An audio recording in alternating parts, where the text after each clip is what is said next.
A new analysis shows that the 6-ton iconic altar stone at the heart of Stonehenge originated from northeastern Scotland rather than southwest Wales.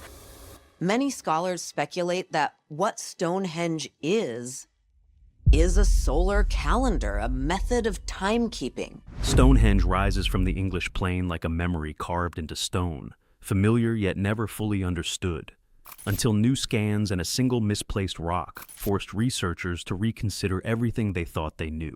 The monument did not change, but our understanding of its makers suddenly did. The monument everyone thinks they know. Stonehenge stands on Salisbury Plain as one of the most recognizable prehistoric structures on Earth. Its massive stones arranged in a geometry that feels deliberate, ceremonial, and strangely modern in its precision. For centuries, visitors have arrived carrying their own explanations, imagining priests, astronomers, or ancient engineers shaping meaning from rock and sky. The monument has survived empires, changing religions, and shifting scientific theories, yet its image remains fixed in popular imagination as a symbol of mystery rather than clarity. Archaeologists have long agreed that construction unfolded in stages beginning around 3000 BCE, with earthworks appearing first and the iconic standing stones added later, suggesting a site that evolved alongside the society that built it. Even so, the story often told to the public feels simple. Ancient people dragged heavy stones across land, arranged them according to celestial alignments, and left behind a puzzle modern science continues to decode. What makes Stonehenge compelling is not just what we know, but how much still resists explanation, despite generations of excavation, analysis, and debate. Beneath the familiar silhouette lies a deeper question about intention, cooperation, and belief. One that only began to shift when researchers stopped looking at the monument from ground level and started reading it through technology designed to see what human eyes routinely miss. Reading stone through technology. For most of its modern history, Stonehenge was studied through excavation trenches, sketches, and measurements taken by hand, methods that revealed important clues but left countless details invisible to researchers standing at ground level. In recent years, however, archaeologists have begun using high-resolution 3D scanning, laser mapping, and photogrammetry to capture the monument in extraordinary detail, creating digital models precise enough to record tiny tool marks and weathering patterns that earlier generations simply could not see. These scans allow scientists to examine how stones were shaped, how surfaces aligned, and how construction phases may have overlapped, turning the monument into a data set that can be revisited endlessly without disturbing the site itself. What emerged from this technological shift was not a single dramatic revelation, but a gradual accumulation of small insights that together changed the scale of the story. Researchers identified subtle shaping techniques suggesting intentional standardization, while alignment data showed that certain stones were positioned with a precision that implied careful planning long before construction began.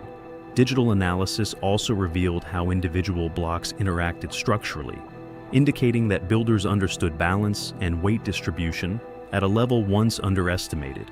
Each new layer of data pointed toward organized labor and shared design principles rather than improvisation, raising the possibility that Stonehenge represented a coordinated project spanning generations. As these digital tools expanded what could be measured, they also sharpened a deeper question about who the builders were and how far their networks extended, because the stones themselves were beginning to tell a story that reached far beyond the immediate landscape. The builders and their world. To understand what Stonehenge represents, archaeologists have turned to the world of Neolithic Britain, a landscape of farming communities, seasonal gatherings, and emerging social hierarchies that was far more dynamic than older stereotypes once suggested. By around 3000 BCE, people across southern Britain were constructing timber circles, burial mounds, and causewayed enclosures, indicating shared ritual practices and an increasing investment in monumental architecture. Excavations at nearby sites such as Durrington Walls have revealed evidence of large feasts, animal bones from distant regions, and temporary housing that suggests groups traveled significant distances to participate in communal events. These findings paint a picture of a society capable of organizing labor on a scale that required planning, leadership, and shared belief systems strong enough to motivate sustained effort. One of the clearest examples of this coordination involves the blue stones, smaller pillars at Stonehenge that have been traced to the Preseli Hills in western Wales, roughly 200 kilometers away. Geological analysis confirmed their origin decades ago, and the journey itself has long been considered one of the monument's most astonishing feats. Transporting multi-ton stones across rivers, valleys, and uneven terrain would have required not only physical endurance, but also cooperation between distant communities. The blue stones demonstrate that long-distance movement was already embedded in the monument's history. Yet even this achievement was once thought to represent the outer limit of prehistoric ambition. What recent research has shown, however, suggests that the scale of connection extended even further than the journey from Wales, hinting at a network of interaction that reshapes how we imagine the social world behind the stones. The altar stone revelation. For decades, one stone at the center of Stonehenge quietly resisted firm classification, known simply as the altar stone, a large sandstone slab positioned within the monument's inner arrangement. Earlier studies assumed it originated somewhere in Wales, fitting neatly into the established narrative that most non-local stones came from the West.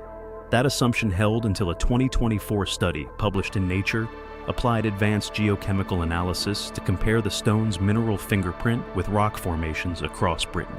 The results pointed not to Wales, but to the Orcadian Basin in northeastern Scotland, placing the origin of the altar stone roughly 700 to 750 kilometers from Stonehenge, a distance far greater than previously accepted for any component of the monument. This finding immediately altered the scale of the story.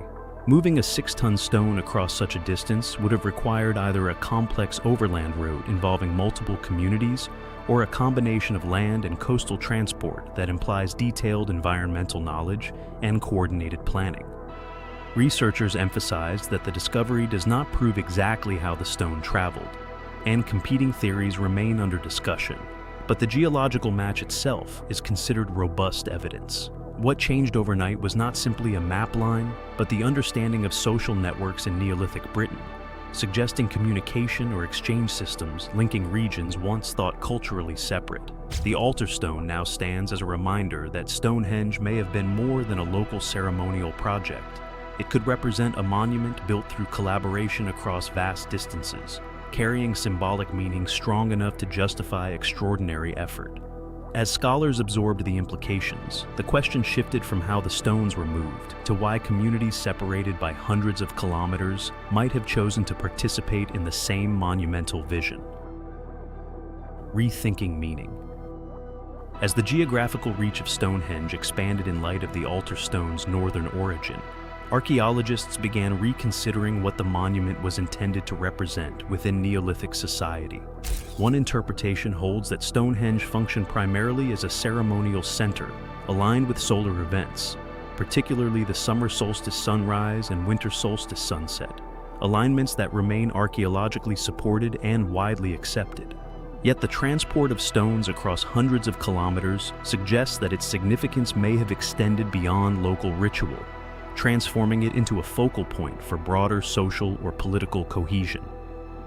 If communities from Wales and northeastern Scotland contributed materials or labor, the monument could have symbolized shared identity across distant regions, rather than serving only a single settlement. Scholars caution that intention cannot be measured as precisely as mineral composition, and therefore, these interpretations remain informed hypotheses rather than confirmed conclusions. However, evidence from nearby sites indicates large gatherings that brought together people from different parts of Britain, implying that Stonehenge may have acted as a pilgrimage destination where alliances were forged and collective memory reinforced. The scale of collaboration implied by the altar stone's journey strengthens the argument that the monument functioned as a statement of unity, perhaps marking a moment when communities chose cooperation over isolation. In that sense, the stones become less about engineering spectacle and more about communication, carrying a message encoded in effort, distance, and permanence. As these perspectives gain traction, the monument shifts from an isolated architectural mystery toward a symbol of interconnectedness, inviting reflection on what still lies beyond excavation and digital modeling. What Stonehenge still refuses to tell us. Even with high-resolution scans, geological tracing, and decades of excavation, Stonehenge continues to hold back the most personal parts of its story, leaving archaeologists with data that explains construction, but not intention. Technology can reveal how stones were shaped, where they originated, and how they fit together structurally. Yet it cannot fully answer why people invested generations of labor into building a monument that demanded extraordinary coordination. Human motives, beliefs, and emotions rarely fossilize, and the silence between confirmed facts often becomes the space where interpretation begins. Researchers, therefore, balance confidence with caution, separating measurable evidence from speculation, while acknowledging that uncertainty is part of the monument's enduring power. Excavations have uncovered cremated remains, animal bones, and traces of feasting, suggesting ritual activity and repeated gatherings over centuries. But these clues still stop short of revealing a single unified purpose. Some scholars argue that Stonehenge served as a place connecting the living and the dead, while others emphasize its role in seasonal ceremonies or social negotiations between distant groups. Each theory draws from legitimate evidence, yet none closes the debate entirely because the monument appears to have changed meaning as generations rebuilt and reinterpreted it. What remains clear is that Stonehenge was never static. It evolved alongside the people who returned to it, reshaping its symbolism over time. In that sense, the monument's greatest mystery may not be what we have failed to discover, but whether Stonehenge was designed to hold multiple meanings at once, ensuring that each new era would continue asking questions the stones themselves never answer directly. Stonehenge endures not because it has surrendered its secrets, but because every new discovery reveals how much ancient people understood about distance, cooperation, and meaning. As technology sharpens our view of the past, the monument reminds us that human ambition has always reached farther than we imagine.